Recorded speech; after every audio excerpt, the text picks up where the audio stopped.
Hi guys, ഞങ്ങളങ്ങനെ ഇന്ന് purchase ചെയ്യാൻ പോവാണ് കേട്ടോ. ഇന്ന് എൻ്റെ കൂടെ മാളും കൂടി ഉണ്ട് കേട്ടോ. ഞങ്ങളങ്ങനെ വണ്ടിയിൽ കയറി വെൽവെറ്റൊക്കെ ഇട്ട് ഇങ്ങനെ പോയി. കുറച്ച് ദൂരം ചെന്നപ്പോഴത്തേക്ക് തന്നെ നല്ല ബ്ലോക്ക് ഉണ്ടായിരുന്നു. ആ ബ്ലോക്കിൽ പെട്ടുപോയി.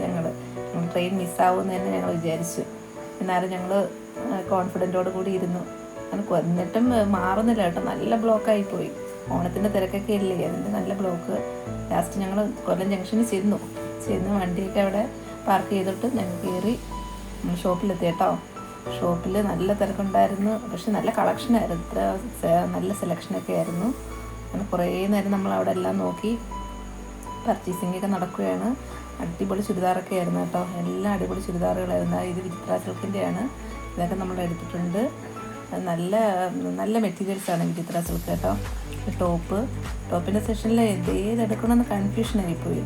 അതുപോലെ തന്നെ സെറ്റ് സാരിയും ദാവണി സെറ്റൊക്കെ അടിപൊളിയായിരുന്നു. സൂപ്പർ സെറ്റ് സാരി ആയിരുന്നു കേട്ടോ. അടിപൊളി സാരികളായിരുന്നു. എല്ലാം എടുക്കണമെന്ന് തന്നെ ആഗ്രഹമായിരുന്നു. മാള് പറയുന്നത് എല്ലാം എടുക്കുക ചേച്ചി. ലാസ്റ്റ് ഞങ്ങൾ ദാണ്ടെ മെറ്റീരിയൽസിൻ്റെ അടുത്ത് വന്നു. പിന്നെ ചുരിദാറ്, ടോപ്പ് കളക്ഷൻസ് ഏത് വേണമെന്ന് മാള് ചാടി നടന്നായിരുന്നു. ഞങ്ങൾ പിന്നെ 3 സെറ്റിൻ്റെ അടുത്ത് വന്നു. 3 സെറ്റ് അതെല്ലാം സെലക്ട് ചെയ്ത് കേട്ടോ. ഈ കാണുന്നതെല്ലാം നമ്മൾ സെലക്ട് ചെയ്തിട്ടുണ്ട്. റേറ്റൊക്കെ നോക്കി അഫോർഡബിൾ റേറ്റൊക്കെ ആയിരുന്നു. ലാസ്റ്റ് അവൾ കുഴഞ്ഞു. അപ്പം ഞങ്ങൾ താഴെ ഒരു കോഫി ഷോപ്പ് ഉണ്ടായിരുന്നു. അവിടെ പോയി ഒരു പൈനാപ്പിൾ ജ്യൂസൊക്കെ കുടിച്ച് ആളിന് ടയർഡിനൊക്കെ മാറി.